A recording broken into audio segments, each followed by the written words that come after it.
Assalamualaikum warahmatullahi wabarakatuh. Salam sejahtera untuk kita semua. Mudah-mudahan insya Allah kita semua dalam keadaan sehat walafiat. Amin ya rabbal alamin. Yang pertama-tama kita panjatkan puja dan puji syukur kehadirat Allah Subhanahu wa taala atas segala limpah nikmat yang telah tercurahkan kepada kita semua. Serta salawat dan salam kepada junjungan Nabi besar Muhammad sallallahu alaihi wasallam.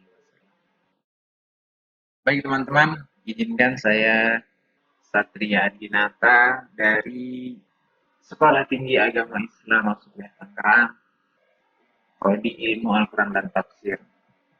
Kebetulan saya mengenakan pakaian adat Lampung. Saya dari Lampung. Izinkan saya untuk sharing. Kita sama-sama belajar mengenai tafsir, ayat produksi, distribusi, dan konsumsi. Dan insya Allah ini bisa bermanfaat untuk kita semua, khususnya untuk saya.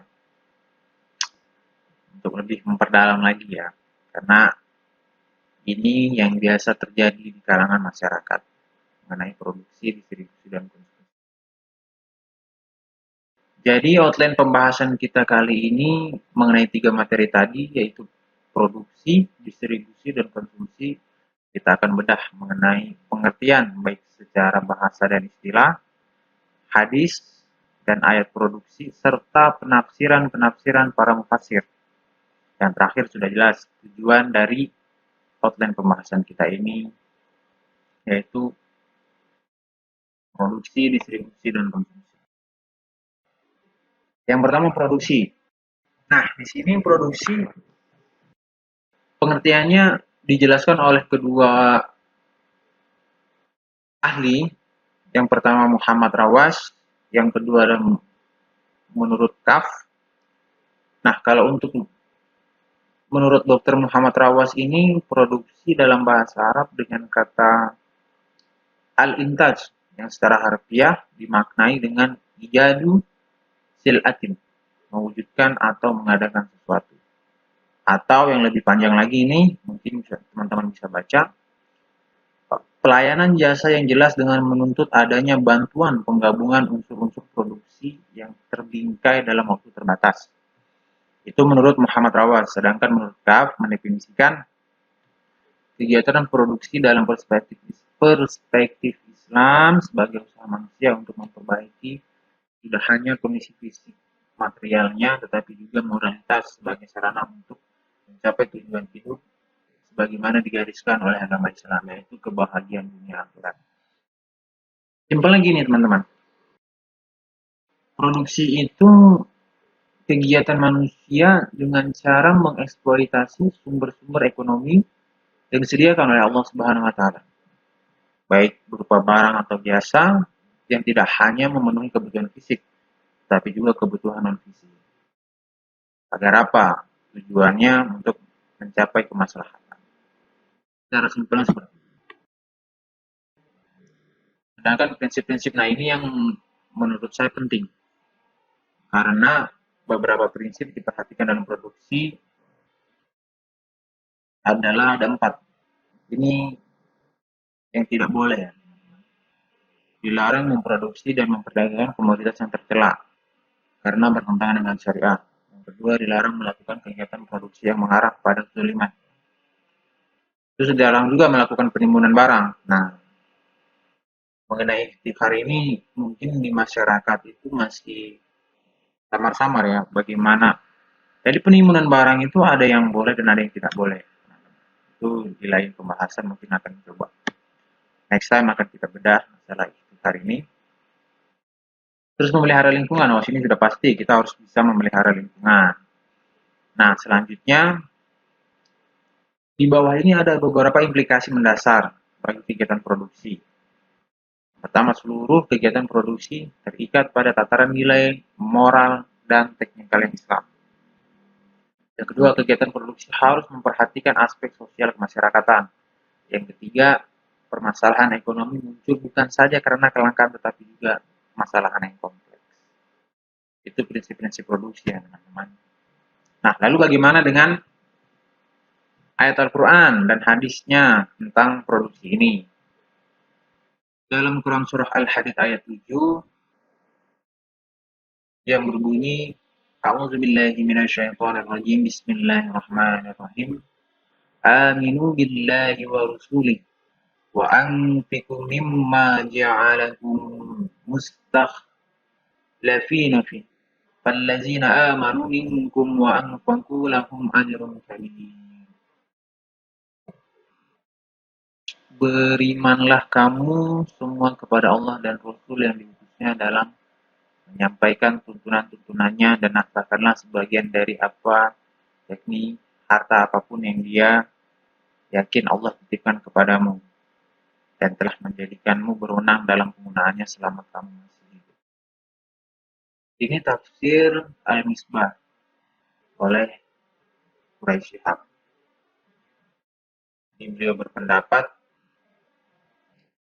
bahwa orang-orang yang beriman di antara kamu dan berinfak walaupun sekedar apapun, kecil apapun mungkin maksudnya, selama sesuai dengan tuntunan Allah, bagi mereka pahala yang besar. Jadi dalam produksi sesuatu bukanlah sekedar untuk dikonsumsi saja, apalagi dikonsumsi sendiri atau hanya dijual di pasar, tetapi lebih menekankan bahwa setiap kegiatan produksi harus pula mewujudkan fungsi sosial, berguna bagi masyarakat. Dalam ekonomi Islam terdapat keyakinan adanya Allah Subhanahu wa taala sehingga berperan kepemilikan dalam ekonomi dipegang oleh Allah Subhanahu wa taala. Ada juga dalam Quran surah An-Nahl ayat 11. Mungkin teman-teman bisa baca sendiri untuk ayatnya. Nah, di sini menurut Hasbi As-Sidik, tafsir Al-Qur'anul Majid ketiga, menjelaskan bahwa dengan air itu suburlah tumbuhan-tumbuhan yang berbagai macam jenis dan bentuknya, yaitu zaitun, korma, anggur, dan segala buah-buahan lainnya yang menjadi rizki dan makanan bagimu.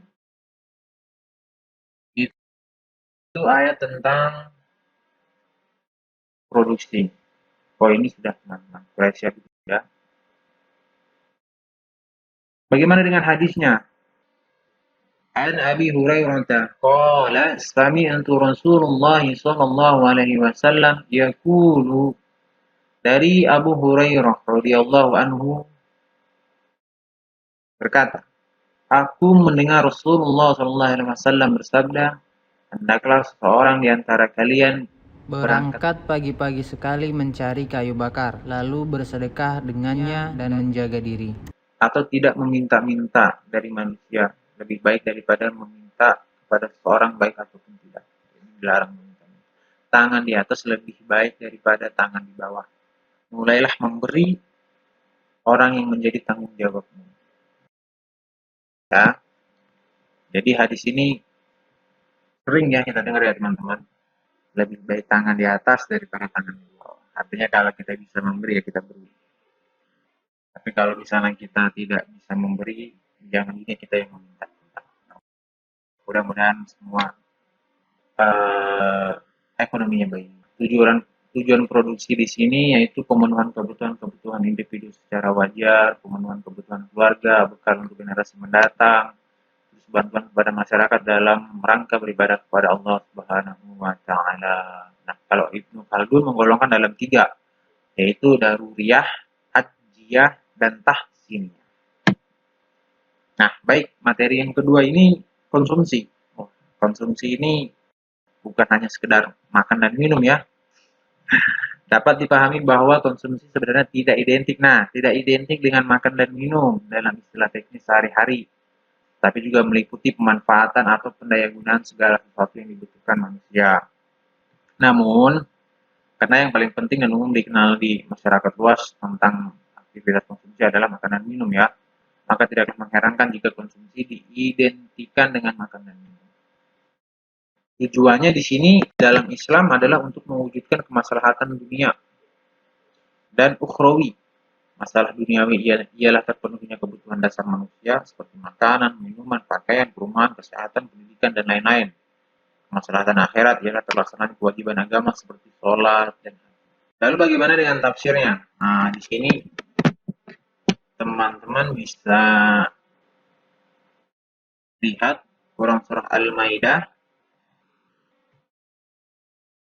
حرمت عليكم الميتة والدم ولحم الخنزير وما أهل لغير الله به. Mungkin sedikit penjelasan dari ayat tersebut. Diharamkan memakan bangkai, darah, daging babi, daging hewan yang disembelih atas nama selain Allah. Jadi nggak boleh, harus dengan nama Allah. Apalagi yang tercetik, yang terpukul, yang jatuh itu tidak boleh. Ini tafsir dari Quraisy Shihab. Mungkin teman-teman bisa membacanya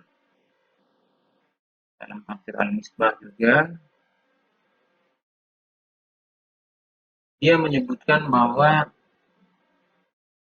seorang muslim itu tidak boleh memakan bangkai, terus juga hewan-hewan liar itu tidak boleh.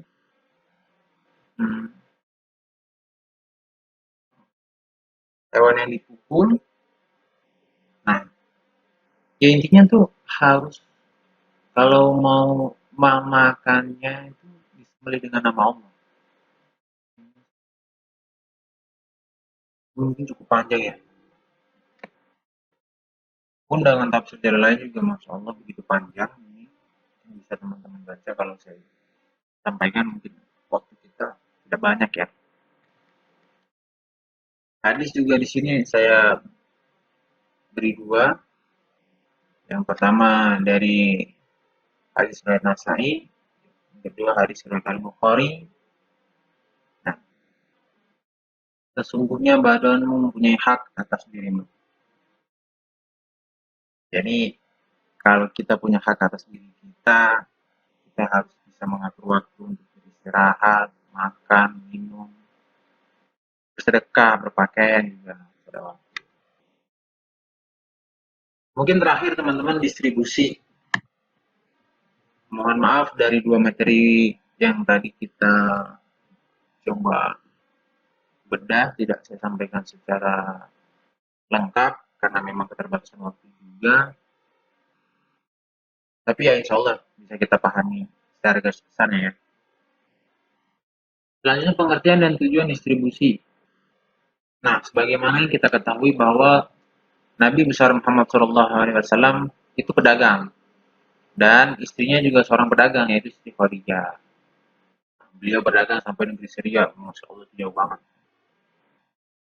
Nah, Nabi Muhammad mengajarkan dasar-dasar nilai pendistribusian yang benar yaitu dengan kejujuran dan ketekunan. Yang pertama jelas harus ada tauhid, konsep ketuhanan yang Maha Esa. Dan tidak ada yang wajib disembah kecuali Allah dan tidak pula ada yang menyebutkannya. Jadi ini konsep dasar ya, konsep dasar dari segala sesuatu karena konsep inilah manusia menjalankan fungsinya sebagai hamba yang melakukan apa yang diperintahnya dan menjauhi larangannya. Nah, hal ini ditegaskan dalam firman Allah Subhanahu wa taala Quran surah Az-Zumar ayat 38. Ini ayatnya ya, teman-teman. Terus yang kedua harus adil. Nah, ini harus adil. Menurut bahasa wada'u sa'in ala mahaliha, yaitu meletakkan sesuatu pada tempatnya. Jadi meletakkan sesuatu pada tempatnya. Harus adil. Konsep keadilan haruslah diterapkan dalam mekanisme pasar untuk menghindari kecurangan. Tidak boleh. Terus kejujuran dalam berinteraksi. Wah, ini harus banget ya. Harus jujur. Jadi karena kalau kita jujur juga orang akan percaya.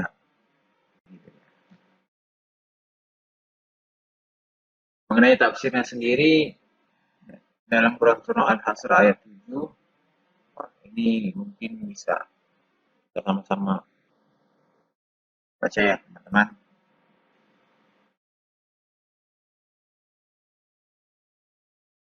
Cukup panjang mungkin, memang cukup panjang. Tapi coba kita pelan-pelan Apa saja harta rampasan atau pahi yang diberikan Allah kepada Rasulnya yang berasal dari penduduk kota-kota, seperti tanah Safra, lembah Al-Qura, dan tanah Yanbu, maka adalah untuk Allah.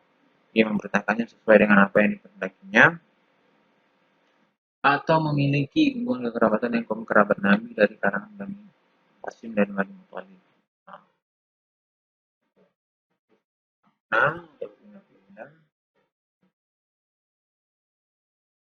artinya apa yang dilarang maka kalian tinggalkanlah dan bertakwalah, sesungguhnya Allah sangat keras hukumnya. Sedangkan untuk hadis-hadisnya, yang pertama dari Ibnu Umar, Nabi berkata, barang siapa menimbun makanan 40 malam, maka ia terbebas dari rahmat Allah, dan Allah bebas darinya. Barang siapa yang keluar rumah pagi-pagi, dari kalangan mereka ada yang kena keadaan, ada yang dalam keadaan lapar, maka tanggungan Allah lebih lepas dari mereka.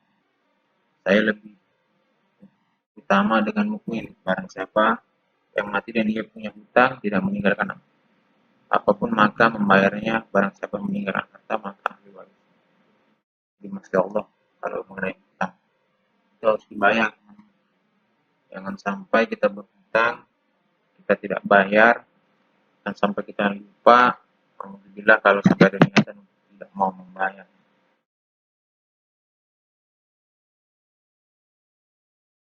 Nah, ini daftar pustaka materi kita tadi, mungkin sekian ya teman-teman. Mohon maaf atas materi yang singkat ini, karena memang kita juga keterbatasan waktu. Ya, insya Allah dari sana kita bisa pahami bersama. Harapan saya, semoga kita bisa mengimplementasikan dalam bersosial dan bermasyarakat. Jadi kalau teman-teman mau butuh lengkapnya, bisa cek di daftar pustaka yang sudah saya lampirkan di sini. Sehingga bisa dilihat secara utuh. Itu saja teman-teman yang dari saya. Balik lagi, mudah-mudahan bisa bermanfaat terus untuk saya juga. Dan ini saya buat untuk juga memenuhi tugas perkuliahan, dan Allah hasilnya baik. Syukran teman-teman. Wassalamualaikum warahmatullahi wabarakatuh.